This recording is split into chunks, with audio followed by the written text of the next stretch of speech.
Botany का। I am your educator Chanchal. NCERT series में हम चैप्टर 11 की बायोलॉजी की बुक डिस्कस कर रहे हैं। चैप्टर 8 अभी हमने डिस्कस कर लिया है, cell the unit of life, आप वो जरूर देख लीजिएगा। आज हम पढ़ने वाले हैं चैप्टर 9 जो कि है बायोमोलिक्यूल्स, हिंदी में जिसे जैव अणु कहा जाता है। तो ये जो लेक्चर होने वाला है हिंदी इंग्लिश दोनों मीडियम्स के लिए, आप अच्छे से इसको समझ सकते हैं। मैं जो टर्म्स होगी वो आपको हिंदी में भी यहाँ पे बताने वाली हूँ। सो ऐसा नहीं है कि अगर आप हिंदी मीडियम से तो ये लेक्चर आप नहीं देख सकते, आप जरूर देखिए। एनसीईआरटी सीरीज है, लाइन टू लाइन एनसीईआरटी को हम यहाँ पे डिस्कस करेंगे, इसका पार्ट 1 है। तो सबसे पहले बात करते हैं बायोमोलिक्यूल्स होते क्या है। तो बायोमोलिक्यूल्स जो होते हैं ये इसेंशियल ऑर्गेनिक मॉलिक्यूल है जो कि लिविंग ऑर्गेनिज्म बनाते हैं। और इन बायोमोलिक्यूल्स का जो है, जो भी हमारी प्रोसेस होती है उनमें इनका रोल देखने को मिलता है। जो बायोलॉजिकल प्रोसेस होती है इनमें इनका रोल देखने को मिलता है। बायोमोलिक्यूल्स जैसे कि हमें कार्बोहाइड्रेट्स देखने को मिलते हैं, ठीक है। कार्बोहाइड्रेट क्या है, बायोमोलिक्यूल है। उसके अलावा यहाँ पर प्रोटीन्स आ जाती हैं, लिपिड्स हमें यहाँ पर देखने को मिलते हैं एंड न्यूक्लिक एसिड्स हमें देखने को मिलते हैं। तो ये सभी क्या होते हैं, बायोमोलिक्यूल्स यहाँ पर होते हैं। तो आज के लेक्चर में हम इन्हीं सबको जो है यहाँ पर डिस्कस करने वाले हैं। तो चलिए आज के लेक्चर की शुरुआत करते हैं। सबसे पहले हम यहाँ पर बात कर लेते हैं अमाइनो एसिड्स की। अमाइनो एसिड्स क्या होते हैं, ये ऑर्गेनिक कंपाउंड्स हैं जिनमें अमाइनो ग्रुप होता है और एसिडिक ग्रुप होता है। अमाइनो ग्रुप होता है इसीलिए इनका नाम यहाँ पर अमाइनो हुआ, एसिडिक ग्रुप यहाँ पर होता है इसीलिए एसिड है। तो अमाइनो एसिड्स में क्या होते हैं, अमाइनो ग्रुप होते हैं, एसिडिक ग्रुप होते हैं जो कि सेम कार्बन पर प्रेजेंट होते हैं और उस कार्बन को क्या कहा जाता है, अल्फा कार्बन कहा जाता है। इसीलिए जो अमाइनो एसिड्स होते हैं इन्हें हम क्या कहते हैं, अल्फा अमाइनो एसिड्स कहते हैं। तो जैसे ये हमारा सी अल्फा कार्बन होता है, यहाँ पर हमारे प्रेजेंट होती है, एक सेकेंड, तो हम कुछ ऐसे लिखेंगे, यहाँ पर हमारा प्रेजेंट होता है अमाइनो ग्रुप, यहाँ पर कार्बोक्सिल ग्रुप होता है, यहाँ पर हाइड्रोजन होता है और यहाँ पर वेरिएबल में जो है हमारा वेरिएबल ग्रुप होते हैं जिसे हम आर ग्रुप कहते हैं, ठीक है। तो यहाँ पर देखिए 4 सब्स्टिट्यूट ग्रुप होते हैं जो कि 4 वैलेंसी पोजीशन पर होते हैं। एक हो गया hydrogen, carboxyl group, amino group और वेरिएबल ग्रुप जो कि आर ग्रुप होता है।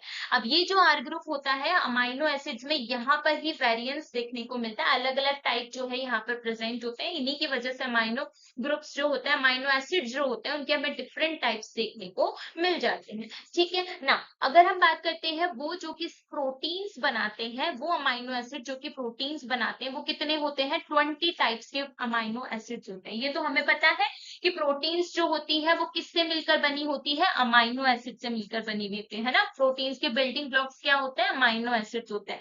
तो 20 अमाइनो एसिड्स ऐसे होते हैं जो प्रोटीन बनाते हैं, ठीक है। अब इनमें जो आर ग्रुप होता है, अगर हम बात करें, अगर हाइड्रोजन होगा तो वो हमें ग्लाइसिन में देखने को मिलेगा, यानी ये जो आर ग्रुप है यहाँ पर अगर हाइड्रोजन है तो ये हमें कहाँ देखने को मिलता है, ग्लाइसिन में देखने को मिलता है। मिथाइल ग्रुप की अगर हम बात करते हैं, अगर मिथाइल ग्रुप होगा तो वो एलानिन कहलाएगा। हाइड्रोक्सिल मिथाइल अगर होगा तो वो यहाँ पर सेरीन कहलाता है, ठीक है ना।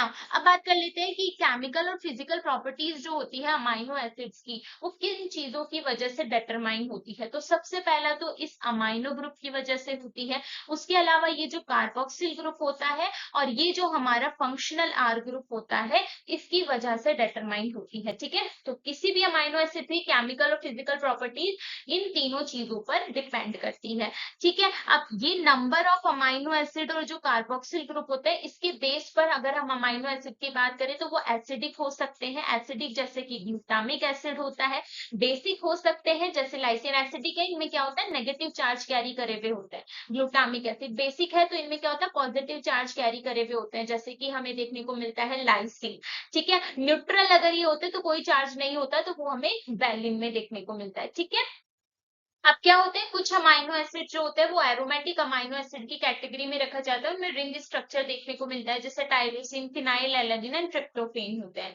अब ठीक है, अब यहाँ पर देखो क्या होता है, जो अमाइनो ग्रुप होते हैं, कार्बोक्सिल ग्रुप होते हैं, इनका आयोनाइजेबल नेचर हमें देखने को मिलता है। इसीलिए जब अगर हम बात करते हैं सॉल्यूशन में डिफरेंट पीएच में, तो इनकी जो स्ट्रक्चर होती है अमाइनो एसिड की वो पीएच के अकॉर्डिंग क्या है, चेंज हो जाती है, ठीक है। तो आपके एनसीईआरटी में तो क्या है, सिर्फ बेसिक लेवल की चीजें बताई गई हैं, बाकी हम जो है इनको एक अलग से टॉपिक लेकर अमाइनो एसिड का मैं अलग से लेक्चर पे जो है इन चीजों को आपको डिटेल में समझा दूंगी। अभी के लिए आप एनसीईआरटी समझ रहे हैं तो इतनी चीजें आपको यहाँ पर ध्यान रखनी है, ठीक है। अब देखिए अमाइनो एसिड जो होते हैं वो फिजियोलॉजिकल पीएच पर यानी कि पीएच 7 की अगर हम बात करते हैं तो वहां पे ये ज्वीटर आयन फॉर्म में होते हैं। ज्वीटर आयन फॉर्म में होने का मतलब क्या है कि इनके पास पॉजिटिव और नेगेटिव दोनों चार्ज होते हैं, जिसकी वजह से ये कैसे हो जाते हैं, यहाँ पर न्यूट्रल हो जाते हैं। ठीक है। और अगर हम बात करते हैं पीएच 7 से अगर कम होती है, तो पीएच अगर 7 से कम होगी तो इनके पास क्या होगा, यहाँ पर पॉजिटिव चार्ज होता है। और अगर हम बात करते हैं इनकी पीएच 7 से ज्यादा होती है तो इनके पास नेगेटिव चार्ज हमें देखने को मिलता है। ठीक है।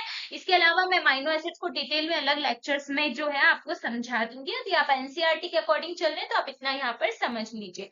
आगे हम यहाँ पर बात कर लेते हैं लिपिड्स की। लिपिड्स क्या होते हैं, लिपिड्स वाटर इनसॉल्युबल होते हैं, ये अच्छे से ध्यान रखना है, ये वाटर में सॉल्युबल नहीं होते हैं, घुलते नहीं है। ठीक है।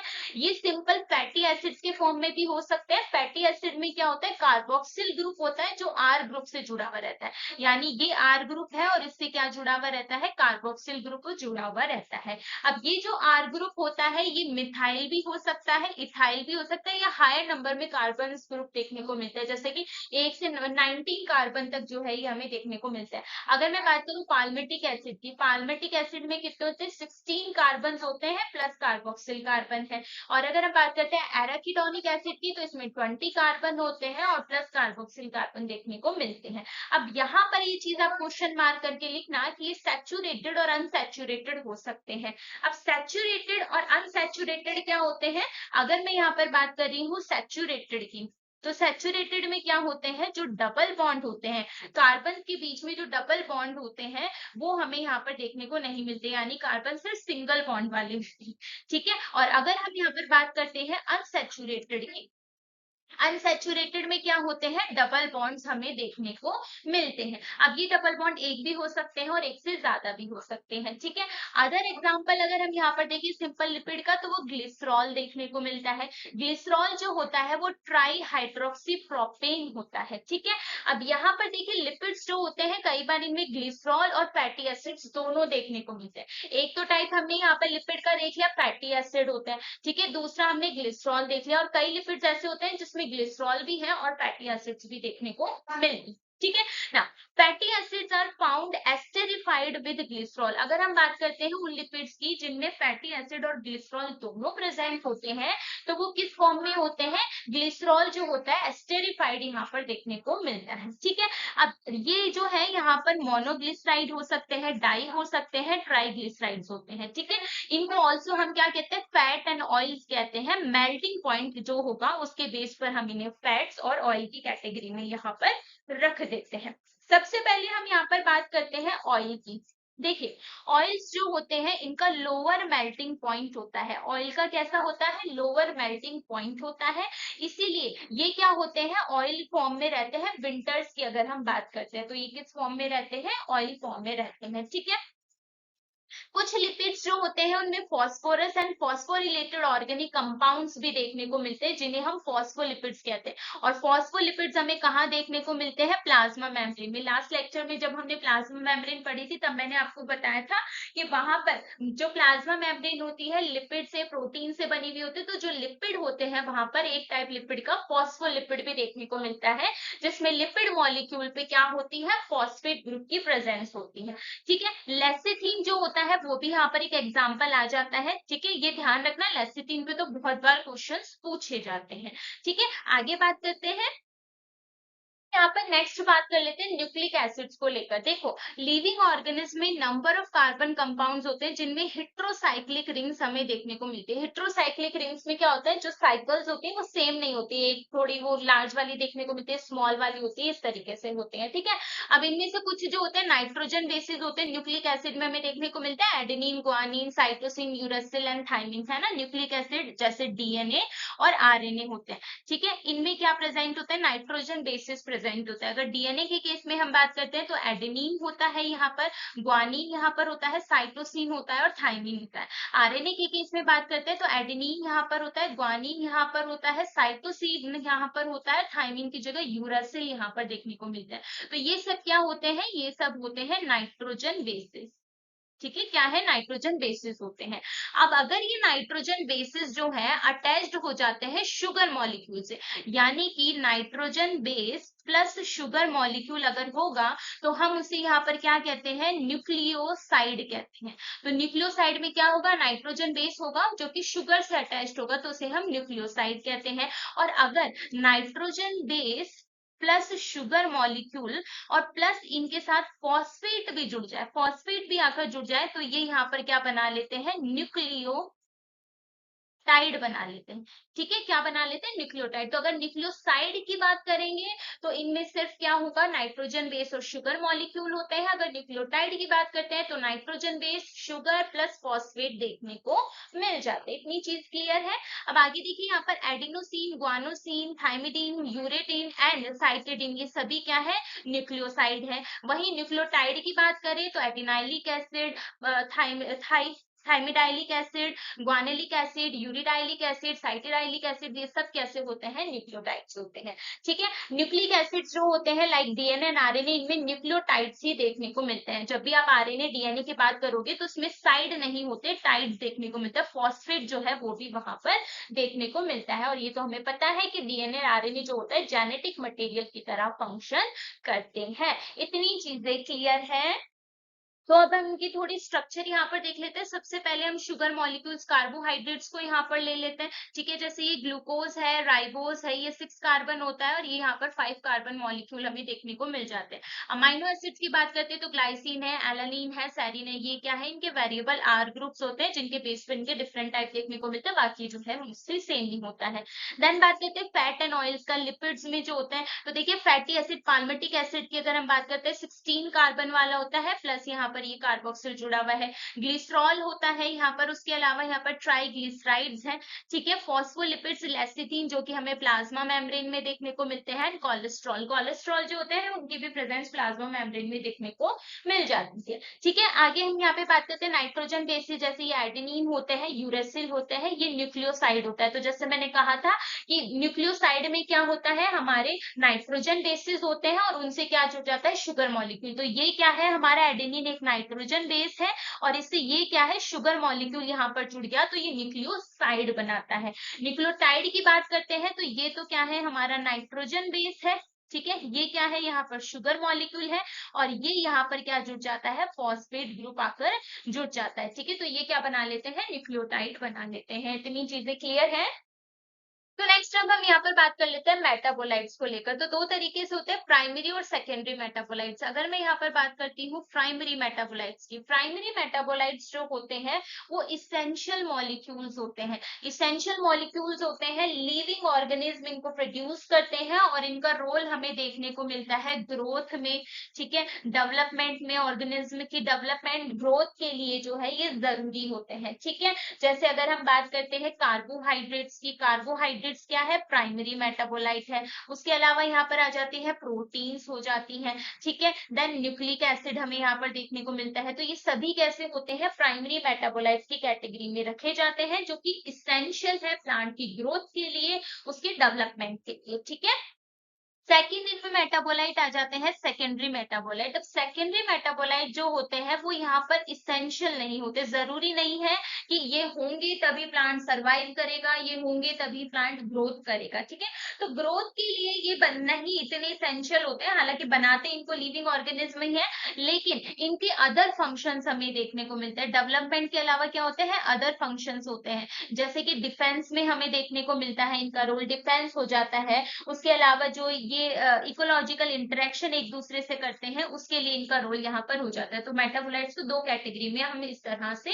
रख सकते हैं, वही चीजें जो है वो आपको यहाँ पर बताई गई हैं। जैसे यहाँ पर जो है ये इंपॉर्टेंट है, ये आपको ध्यान रखना है।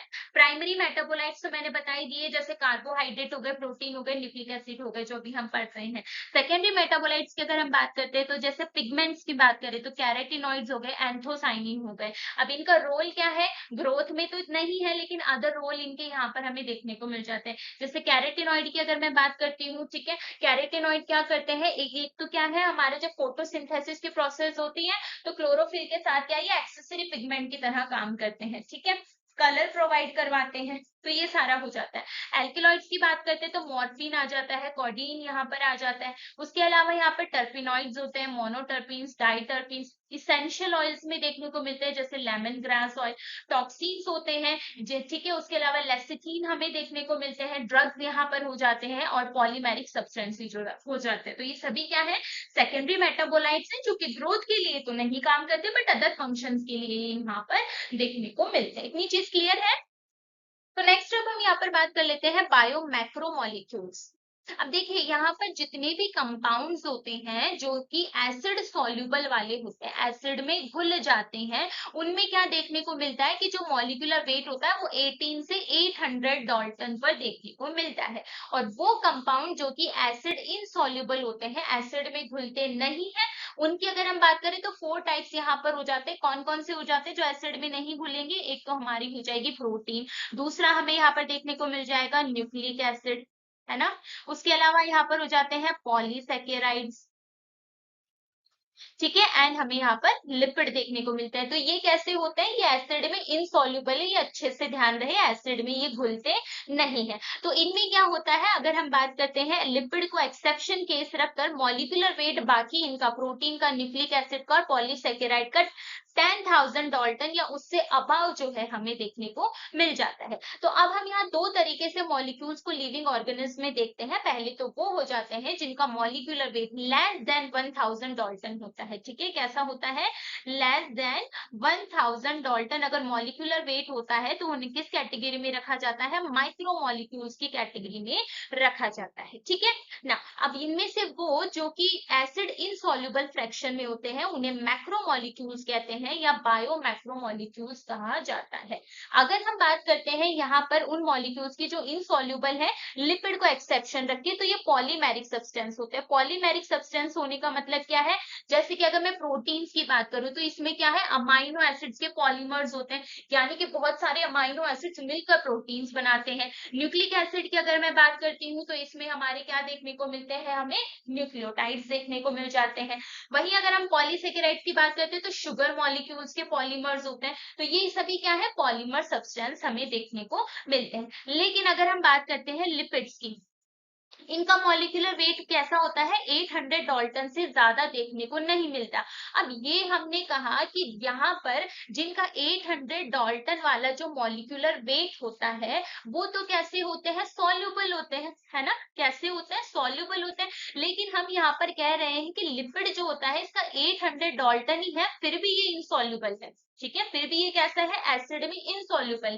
तो ऐसा क्यों है भाई? क्यों इसे इनसॉल्युबल फ्रैक्शन की कैटेगरी में रखा गया है ना। क्यों मैक्रो मॉलिक्यूल फ्रैक्शन वाली कैटेगरी में इसे रखा गया है, जबकि इसे तो माइक्रो वाले में रखना चाहिए। अब देखो यहाँ पर लिपिड्स जो होते हैं स्मॉल मॉलिक्यूलर वेट कंपाउंड्स है, present not only as such but also arranged होते हैं स्ट्रक्चर्स में, ठीक है। ये क्या है? स्ट्रक्चर्स में प्रेजेंट होते हैं, जैसे सेल मेम्ब्रेन में होते हैं, अदर मेम्ब्रेन में होते हैं। तो जब भी हम किसी टिश्यू को ग्रेड करते हैं तो हम क्या करते हैं? डिस्टर्ब करते हैं सेल स्ट्रक्चर को, है ना। किसी भी टिश्यू को जब आप ग्रेड करोगे तो उसकी आउटर वॉल क्या है? सेल स्ट्रक्चर है ना। सेल स्ट्रक्चर वहां पे डिस्टर्ब होगी, सेल मेम्ब्रेन और जो बाकी की मेम्ब्रेन है वो पीसेस में ब्रोक हो जाती है, टूट जाती है, ठीक है। एंड क्या बनाती है? वेसिकल बनाती है। और ये जो वेसिकल होती है ये वाटर में सॉल्युबल नहीं होती है। तो therefore these membrane fragments in the form of vesicle get separated along with acid insoluble pool, इसीलिए हम इन्हें मैक्रोमोलिक्यूल की फ्रैक्शन में रखते हैं। एंड लिपिड्स जो होते हैं वो मैक्रोमोलिक्यूल, स्ट्रिक्टली मैक्रोमोलिक्यूल तो नहीं है बट फिर भी इन्हें इस कैटेगरी में यहाँ पर रखा जाता है। इतना ही चीज क्लियर है। अब देखिए एसिड सॉल्युबल पुल जो होता है, एसिड सॉल्युबल पुल रिप्रेजेंट करता है रफली जो भी साइटोप्लाज्मिक कंपोनेंट्स होते हैं।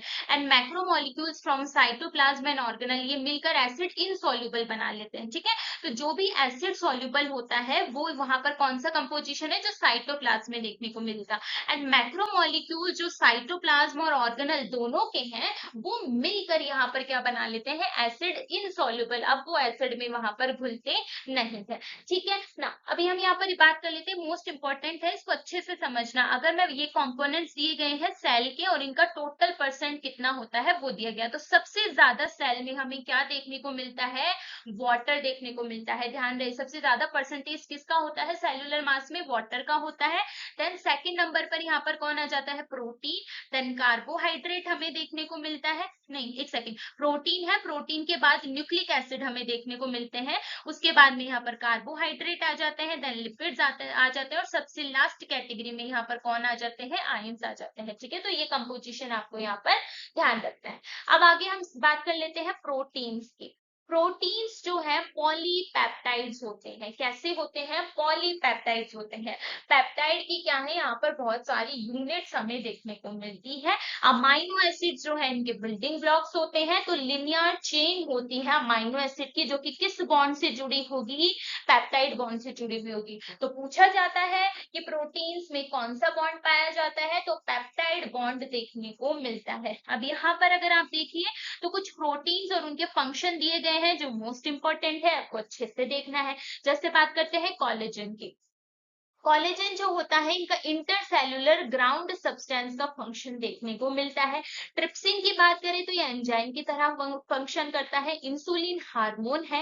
एंटीबॉडी की बात करते हैं तो जब हम इम्यूनोलॉजी पढ़ते हैं तब हम यहाँ डिस्कस करते हैं, फाइट करता है इन्फेक्शियस एजेंट से। रिसेप्टर जो होते हैं सेल सिग्नलिंग में हम देखते हैं सेंसरी रिसेप्शन का काम करते हैं, जैसे वो स्मेल हो गई, टेस्ट हो गया या हार्मोन हो गया। ग्लूट4 की अगर हम बात करते हैं तो ये ट्रांसपोर्टर होता है, प्लाज्मा मेम्ब्रेन पे प्रेजेंट होता है, ग्लूकोज मॉलिक्यूल का ट्रांसपोर्ट जो है वो सेल में करवाता है। तो ये सभी क्या है, प्रोटीन्स होती हैं। सो अभी तो हम सिर्फ एनसीईआरटी पढ़ रहे हैं, तो जितना एनसीईआरटी में लिखा हुआ है मैं आपको उतना समझा रही हूँ, आप ऐसे मत समझिए, को डिटेल में भी हम अलग से हर एक को है ना अच्छे से लेक्चर में कर लेंगे। जैसे अमाइनो एसिड्स को हम अलग से पढ़ेंगे, न्यूक्लिक एसिड को अलग से पढ़ेंगे, प्रोटीन्स को अलग से पढ़ेंगे। अभी आप एनसीईआरटी वाली चीजें जो है पहले थोड़ा बेस क्लियर कर लीजिए, ठीक है। अब जैसे मैंने कहा हर एक प्रोटीन जो है वो अमाइनो एसिड का पॉलीमर होती है, अमाइनो एसिड से मिलकर बनी हुई होती है। और जब अमाइनो एसिड हमने देखा था तब मैंने कहा था 20 टाइप ऑफ अमाइनो एसिड्स होते हैं जो कि प्रोटीन्स बनाते हैं, ठीक है। अब प्रोटीन जो होती है वो हेट्रोपॉलीमर भी होती है, हेट्रोपॉलीमर होती है, होमोपॉलीमर नहीं होती। अब हेट्रोपॉलीमर और होमोपॉलीमर क्या होता है, हेट्रोपॉलीमर होने का मतलब क्या है, different type of amino acid से बनी हुई होती है। कैसी होती है, different type of amino acids देखने को मिलते हैं। ऐसा नहीं है कि सभी की सभी अमाइनो एसिड एक जैसी हो, जैसे सारी लाइसिन लाइसिन लाइसिन से ही बनी हो, अलग अलग अमाइनो एसिड देखने को मिलता है। तो इसीलिए हम इसको क्या क्या कहते हैं कि ये हेट्रोपॉलीमर होते हैं, क्वेश्चन मार्क करके इस चीज को लिख लेना, ठीक है। सो होमोपॉलीमर में क्या होता है, only one type of monomer होता है, एन नंबर्स टाइम रिपीट होता है। This information about the amino acid content वो इंपॉर्टेंट हो जाएगी जब आप यहाँ पर आगे की चीजें पढ़ोगे तब, ठीक है। इतनी चीजें यहाँ पर क्लियर है। अब हम आगे देखिए बात करते हैं कि ये जो प्रोटीन्स होती है इनका फंक्शन क्या हो जाता है। तो देखिए प्रोटीन्स जो होती है बहुत से फंक्शन कराती है लिविंग ऑर्गेनिज्म में, कुछ ट्रांसपोर्ट करवाएगी न्यूट्रिएंट्स को अक्रॉस द सेल मेम्ब्रेन, कुछ फाइट करेगी इन्फेक्शियस एजेंट ऑर्गेनिज्म से, जैसे एंटीबॉडी हमने देखी थी, कुछ हार्मोन का काम करती है, कुछ एंजाइम्स का काम करती है। अब यहाँ पर मोस्ट इंपॉर्टेंट ध्यान रखना है collagen. Collagen most abundant protein होती है एनिमल के केस में, और रूबिस्को जो होती है वो मोस्ट अबंडेंट प्रोटीन होती है पूरे के पूरे बायोस्फीयर में। प्लांट्स में हमें देखने को मिलती है, तो पूरे बायोस्फीयर में मोस्ट अबंडेंट प्रोटीन रूबिस्को यहाँ पर हो जाती है। फोटोसिंथेसिस की जब प्रोसेस पढ़ते हैं तब इस चीज को हम वहां पर डिस्कस करते हैं। आगे बात करें ना, अब हम यहाँ पे नेक्स्ट ले लेते हैं पॉलीसेकेराइड्स। पॉलीसेकेराइड्स क्या होते हैं, तो एसिड इनसॉल्युबल पैलेट में हमें पॉलीसेकेराइड्स भी देखने को मिलते हैं जो कार्बोहाइड्रेट का टाइप होता है। कार्बोहाइड्रेट के 3 टाइप्स होते हैं, एक तो हमारे पास हो जाते हैं यहाँ पर मोनोसेकेराइड, देन डाइसेकेराइड देखने को मिलते हैं जिसमें ऑलिगोसेकेराइड्स होते हैं। बेसिकली ऑलिगोसेकेराइड में डाई, टेट्रा, पेंटा ये सारे होते हैं, देन पॉलीसेकेराइड्स हमें देखने को मिलते हैं, ठीक है। पॉलीसेकेराइड्स लॉन्ग चेन्स होती है शुगर मॉलिक्यूल्स की, ठीक है। ये थ्रेड लाइक भी हो सकते हैं, थ्रेड जैसे कि कॉटन थ्रेड की तरह, जिसमें डिफरेंट मोनोसेकेराइड्स बिल्डिंग ब्लॉक्स के फॉर्म में प्रेजेंट होते हैं। तो कई बार क्वेश्चन ये भी पूछा जाता है कि पॉलीसेकेराइड्स के जो है यहाँ पर बिल्डिंग ब्लॉक्स क्या होते हैं, तो वो मोनोसेकेराइड्स होते हैं, ठीक है। जैसे सेल्यूलोज की बात करें, सेल्यूलोज एक पॉलीमेरिक पॉलीसेकेराइड है जिसमें only one type of monosaccharides होते हैं जो ग्लूकोज होते हैं। तो अगर पूछा जाए कि भाई जो सेल्यूलोज है पॉलीसेकेराइड वो किससे मिलकर बना है, तो वो ग्लूकोज से मिलकर बना हुआ होता है, ठीक है। सेल्यूलोज यहाँ पर इस अकॉर्डिंग क्या हो जाएगा, होमोपॉलीमर हो जाता है। होमोपॉलीमर है क्योंकि सिर्फ ग्लूकोज से ही मिलकर बना है, तो ये होमोपॉलीमर होता है।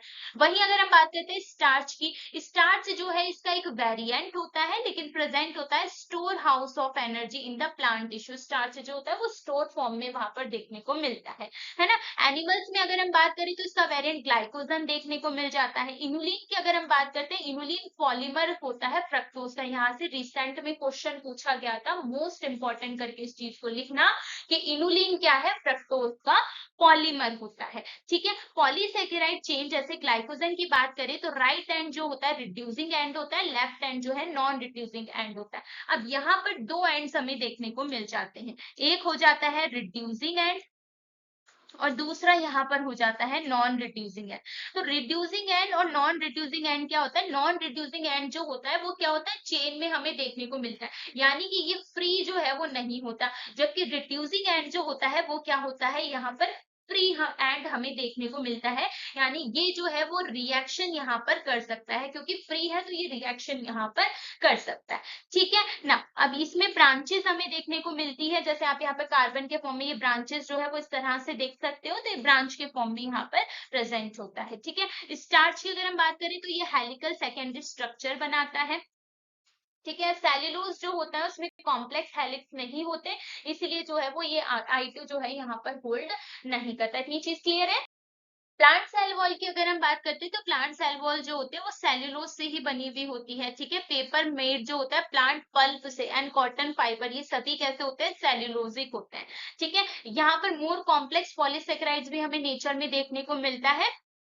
They have as building blocks amino sugars, chemically modified sugar जैसे ग्लूकोज अमाइनो, उसके अलावा हमें एन एसिटाइल गैलेक्टोज अमाइनोज देखने को मिलते हैं। और अगर हम आर्थ्रोपॉड्स की बात करें, आर्थ्रोपॉड्स का जो एक्सोस्केलेटन होता है, उनका जो बाहर वाला कंकाल होता है उसमें कॉम्प्लेक्स पॉलीसेकेराइड होता है जिसे काइटिन यहाँ पर कहा जाता है। और ऑल्सो काइटिन जो होता है वो किसकी सेल वॉल होती है, फंगल सेल वॉल हमें देखने को मिलती है। ठीक है, तो ये जो कॉम्प्लेक्स पॉलीसेकेराइड्स होते हैं ये कैसे होते हैं, होमोपॉलीमर्स होते हैं, सिंगल टाइप ऑफ मोनोमर से बने हुए होते हैं। नेक्स्ट इसमें हमारे पास आ जाता है न्यूक्लिक एसिड। न्यूक्लिक एसिड यहाँ पर अगर हम बात करें तो ये पॉलीन्यूक्लियोटाइड्स होते हैं। पॉलीन्यूक्लियोटाइड्स का मतलब क्या है कि ये जो है न्यूक्लियोटाइड से, बहुत सारे न्यूक्लियोटाइड से मिलकर बने हुए होते हैं। Together with polysaccharide and polypeptide these comprise to macromolecule fraction, जो किसी भी लिविंग टिश्यू या सेल में देखने को मिलते हैं, है ना। तो ये क्वेश्चन पूछा जाता है कि न्यूक्लिक एसिड के बिल्डिंग ब्लॉक कौन होते हैं, तो न्यूक्लिक एसिड के बिल्डिंग ब्लॉक न्यूक्लियोटाइड होते हैं। जैसा कि मैंने बताया था,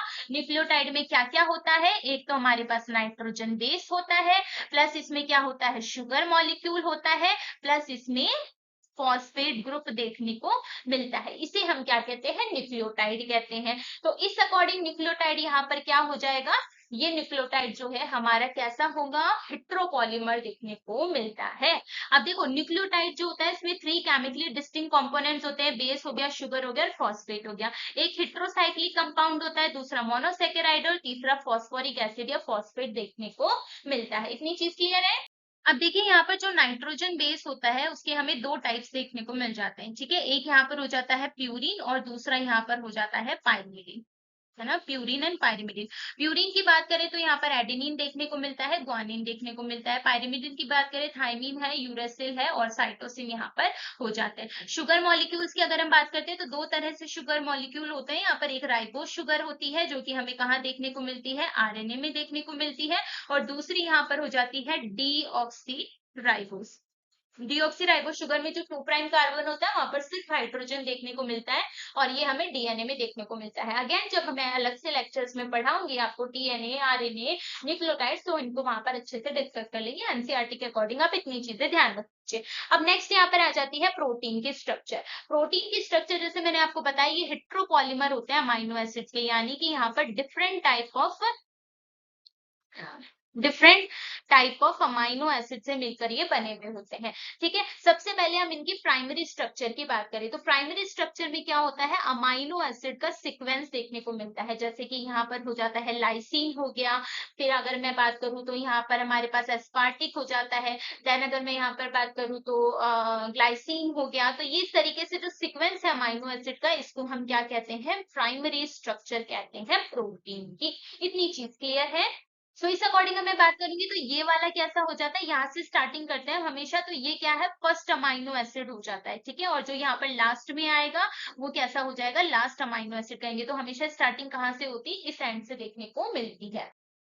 अब जो अमाइनो एसिड का सीक्वेंस होता है उसमें फर्स्ट अमाइनो एसिड जो होता है उसको एन टर्मिनल अमाइनो एसिड भी कहते हैं, और जो लास्ट अमाइनो एसिड होता है उसको क्या कहा जाता है, सी टर्मिनल अमाइनो एसिड कहते हैं। तो जैसे ये प्राइमरी स्ट्रक्चर है हमारी, इस तरीके से अमाइनो एसिड का सीक्वेंस होता है, तो ये एन टर्मिनल होता है, ये सी टर्मिनल देखने को मिलता है, ठीक है ना। अब क्या होता है यहाँ पर, प्रोटीन थ्रेड जो होता है वो throughout as extended right rod के फॉर्म में नहीं रह सकता, फोल्डेड फॉर्म में देखने को मिलता है, और हेलिक्स यहाँ पर बना लेता है। हेलिक्स बनाता है, प्लेटेड बनाता है। अगर हेलिक्स बनाएगा तो इसे अल्फा हेलिक्स कहा जाता है, इस तरीके से हेलिक्स फॉर्म में।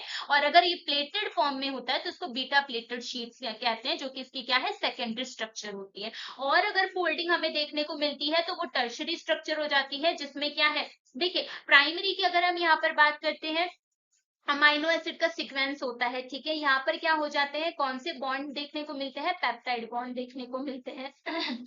सेकेंडरी की अगर हम बात करते हैं तो यहाँ पर हमें हाइड्रोजन बॉन्ड्स देखने को मिलते हैं, ठीक है। टर्शरी की अगर हम बात करते हैं तो हाइड्रोजन और डाइसल्फाइड बॉन्ड दोनों देखने को मिलते हैं। और अगर क्वार्टेनरी की बात करें तो और ज्यादा फोल्डिंग यहाँ पर हो जाती है। और यहाँ पर ये जो टर्शरी स्ट्रक्चर होती है ये फॉर्म होती है जो कि बायोलॉजिकल एक्टिविटीज करवाती है प्रोटीन की। इतनी चीजें ध्यान रहेंगी। कुछ प्रोटीन्स जो होती हैं वो और ज्यादा फोल्ड हो जाती हैं और क्या बनाती हैं, क्वार्टिनरी स्ट्रक्चर बनाती है प्रोटीन की, ठीक है। इसमें अगर हम एग्जांपल लेते तो हीमोग्लोबिन जो देखने को मिलती है, इसमें 4 सब यूनिट्स होती हैं, जिसमें से 2 आइडेंटिकल होती है एक दूसरे से, इन्हें अल्फा कहते हैं, और 2 बीटा सब यूनिट्स देखने को मिलती है जो ह्यूमन हीमोग्लोबिन यहाँ पर बनाती है, ठीक है। तो याद रहेगा, प्राइमरी स्ट्रक्चर में तो क्या है, सिर्फ सीक्वेंस देखने को मिल रहा है। सेकेंडरी में क्या है, हमें हेलिक्स फॉर्म देखने को मिलता है, प्लेटेड शीट देखने को मिलती है। टर्शरी की अगर हम यहाँ पर बात करते हैं तो उसमें क्या होता है, थोड़ी ज्यादा फोल्डिंग हो जाती है, ठीक है। और ये फंक्शनली कैसी होती है, एक्टिव फॉर्म देखने को मिलती है। एंड देन लास्ट यहाँ पर क्वार्टिनरी आ जाती है, जो कि और ज्यादा फोल्डेड फॉर्म में यहाँ पर हो जाती है, ठीक है। इसमें एग्जांपल हम हीमोग्लोबिन का देखते हैं। अगेन जब प्रोटीन करेंगे हम इनको और अच्छे से समझ लेंगे। तो आज के लेक्चर में इतना ही। आई होप सो आपको जो है चीजें समझ में आई हो। फिर भी अगर कोई डाउट रहता है तो आप मुझसे जो है कमेंट सेक्शन में पूछ सकते हैं। ये एनसीईआरटी सीरीज है, जितना एनसीईआरटी में दिया गया मैं आपको उतना भी यहाँ समझा रही हूँ। एक बार जब ये सीरीज कंप्लीट हो जाएगी तो हम हर एक टॉपिक को जो है डिटेल में भी पढ़ेंगे, तो आप फिक्र मत करिए कि सिर्फ इतनी ही चीजें मैंने आपको यहाँ पर डिस्कस करी है, ठीक है। तो जितना अभी मैंने पढ़ा है चैप्टर का वो हो गया है। नेक्स्ट इसका जो पार्ट होने वाला है बायोमोलिक्यूल्स का, उसमें हम एंजाइम को डिस्कस करेंगे। तो चैनल पर जुड़े रहिएगा, कमेंट जरूर करिएगा, मुझे बताइएगा आपको जो है समझ में चीजें आ रही हैं या नहीं आ रही हैं। कोई डाउट है तो भी आप मुझसे पूछ सकते हैं। और जो प्रीवियस जो चैप्टर हमने किया था 8 चैप्टर सेल का, उसका रिवीजन जो है वो भी मैं जल्द ही लाने वाली हूँ, तो वो चीजें साथ साथ रिवाइज भी हो जाएंगी। So stay tuned for upcoming interesting lectures. Thank you.